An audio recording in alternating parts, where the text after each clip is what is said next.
de Gym for Girls, un espacio para mujeres presenta Andares por la Historia, con Noé Guerra.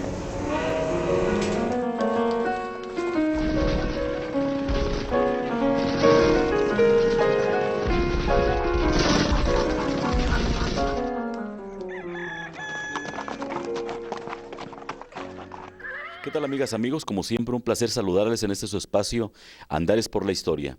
En esta ocasión vamos a hablar de un personaje, junto con mis invitados de esta ocasión.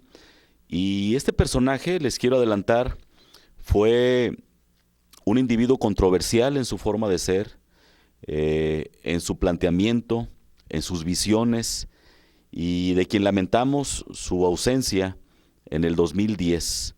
Él fallece un 3 de agosto y este programa tiene la inquietud y el gran propósito de perpetuar en lo que cabe la memoria y el legado de él. Me refiero a Miguel Ángel Cuervo Romero. Seguramente usted oyó hablar de él, seguramente fue su alumno, alumna o su compañero docente. Él durante varios años, 3 décadas prácticamente, fue docente en el Centro de Educación Artística El CEDART Juan Rulfo. Fue de la plantilla fundadora y bueno, a él le tocó forjar a varias generaciones, a imponer su sello como maestro. No lo puedo comparar con los otros, porque Miguel Ángel Cuervo Romero, con el respeto que los otros docentes me merecen, fue paradigmático en cada uno de sus alumnos. Y de él vamos a hablar. Le invito para que se quede con nosotros en esta emisión especial en torno a la memoria, a la figura del Cuervo, de Miguel Ángel Cuervo Romero. Y para eso he invitado a dos personajes en sí, conocedores además y exalumnos de Miguel Ángel Cuervo Romero. Me refiero a Jaime Francisco Velasco Chávez, actor, usted lo conoce, y al literato, escritor, analista político, mi amigo también, Rubén Carrillo Ruiz. Rubén, ¿cómo estás? Jaime, ¿cómo estás? Muy bien, y gracias por la invitación. Será muy agradable la nostalgia y la evocación de una figura tan importante como Miguel Ángel. Rubén, ¿por qué es importante Miguel Ángel Cuervo Romero para Colima y los colimenses? Bueno, tú mencionaste una palabra que es paradigmático. La trayectoria vital de Miguel Ángel creo que transcurre en Colima. La mayor parte de su vida y sus contribuciones creo que las recibimos en Colima. Creo que la vincularía con una palabra que fue un pionero. Y creo que su figura a 5 años de su partida sigue siendo vigente en varios aspectos, en la cultura, en la lectura y en la docencia. Creo que esas 3 o 4 aspectos pues son algunos ingredientes de la personalidad tan múltiple que desarrolló Miguel Ángel Cuervo en Colima. Jaime Francisco, Jaime Velasco, a ti te tocó conocer ese cuervo que alude Rubén, a ese cuervo pionero. ¿Cómo lo descubres? ¿Qué te proyecta a ti como un niño prácticamente cuando él llega a Colima? Llega a Colima con una personalidad que no podía pasar por desapercibida para aquel Colima. Háblanos de ese tiempo y de tu percepción de aquel momento sobre él. ¿Qué tal, Noé? Pues mira, justo que como tú sabes que estaba en el taller de las tardes en el CEDAR con la maestra Vera.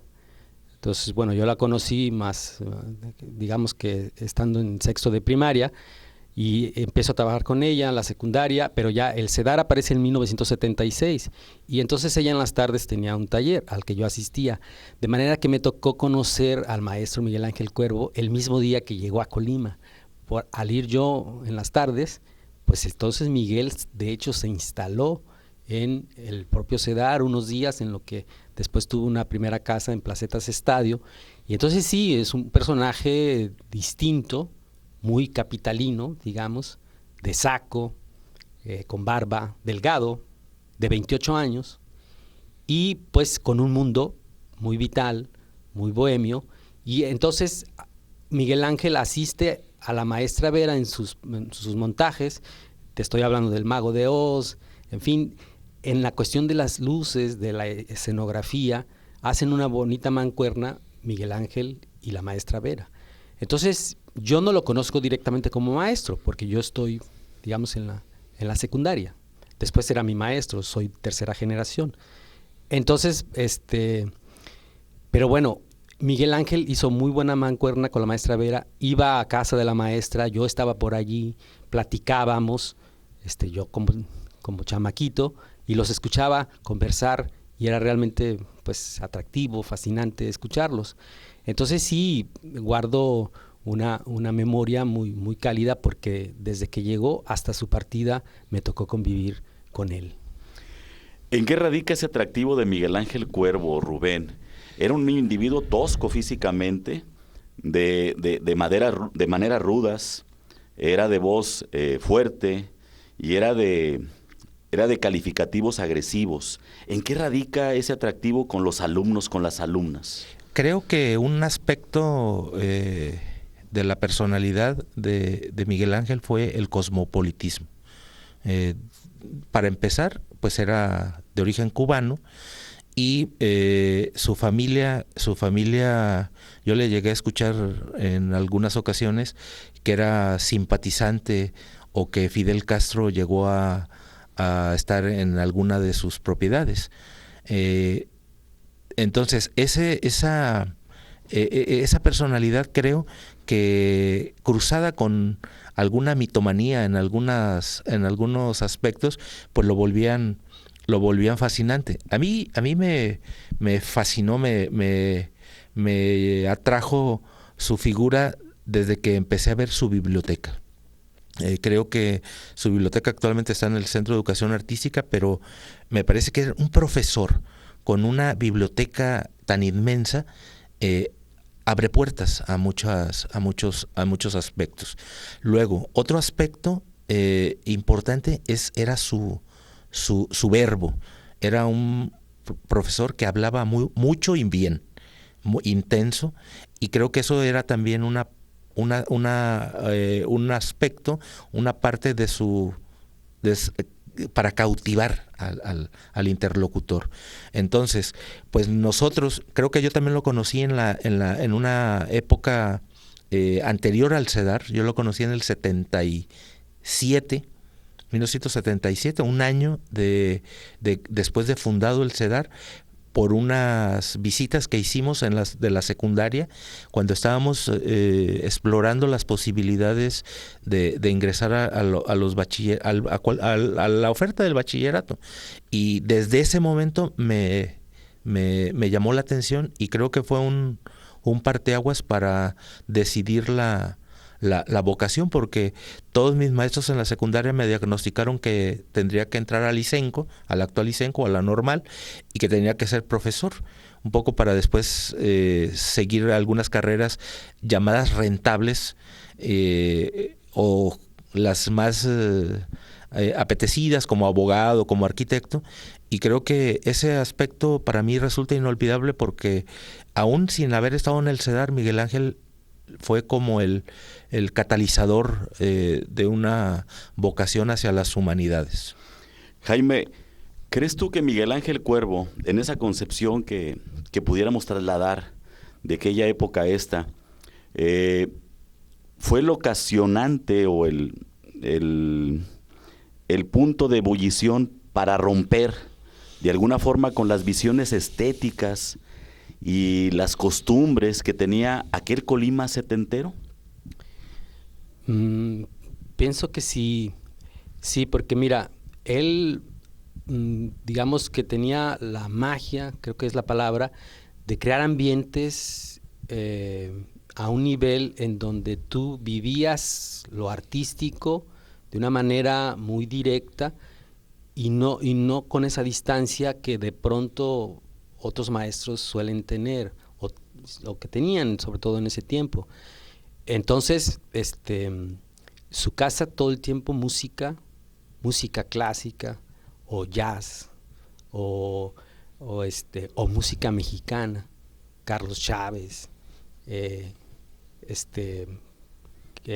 Silvestre Revueltas, y bueno, entonces creaba una ambientación, una iluminación, lo que se comía, pepinillos, cosas que no conocíamos, que él tenía acceso al jamón serrano, al pepinillo, a aceitunas con un pimiento por allí, deshuesaditas, en fin, digamos que todo sumaba y creaba un ambiente en donde y hablamos de pintura o de teatro o de la cultura en general, de las manifestaciones populares, en fin, entonces por supuesto que eso le daba, como dice Rubén, los libros, de pronto pues los pinturas, grabados, en fin, estábamos allí viviendo con alguien que todo el tiempo era una persona generosa. ¿Rompió con la inercia social de la época, Rubén? Yo creo que sí, te voy a decir, porque cumplió a cabalidad las tres facetas del CEDART. Las reunía como la Santísima Trinidad en una sola personalidad. Acuérdense que los fines, los contenidos del CEDART de aquella época eran tres esferas. Eran la académica, eran la artística y eran la pedagógica. Y me parece que Cuervo fusionó plena y profundamente esta triada en su acercamiento no solo del arte, también de las artes plásticas, porque él fundamentalmente fue responsable del área de artes plásticas, sino de la música, la comida, el cine, la fotografía. Entonces marcó una época en su tiempo porque trajo el cine francés, por ejemplo. Junto con la Alianza Francesa, yo recuerdo en el 79, septiembre del 79, el ciclo de la nueva ola francesa, un ciclo completo y que marcó época porque era un cine debate. En Colima no había cine debate. La fotografía, la escenografía, recuerden que en esa época también vinieron, producto del exilio de América del Sur, muchísimos artistas exiliados a México que encontraron trabajo en el gobierno federal y los mandó a provincia. Entonces, yo recuerdo a Nacha Guevara en el Teatro Hidalgo y Miguel Ángel Cuervo nos aleccionaba a que escucháramos a Nacha Guevara, nos relacionó con los movimientos de aquella época. La música cubana, por ejemplo, fue el primero que trajo a Silvio Rodríguez. Yo recuerdo haberlo escuchado por primera vez a Silvio Rodríguez en el 79. Y creo que eso fueron unas aportaciones que quizá con el tiempo cobran una dimensión mayúscula y apuntan mucho a tu pregunta de si rompió esquemas. Yo creo que ese es otro de los aportes de Miguel Ángel, que rompió personalidades y formó personalidades. Creo que eso es, entre otras, muchas de sus contribuciones. Jaime, ¿cómo lo pudiéramos ver respecto a la sociedad de Colima? Es decir, ¿cómo lo tomó la sociedad de Colima? ¿Fue agresivo para esta sociedad de los 70s, de los 80s? ¿Cómo lo cobijó? ¿Lo aceptó o no lo aceptó? Te voy a pedir que esto lo contestes al regreso. Vamos a ir a un corte. Y al regreso, amigas, amigos, vamos a continuar hablando en torno a esta figura que es, y creo que será por mucho tiempo, Miguel Ángel Cuervo Romero. Al regreso, aquí en Andares por la Historia.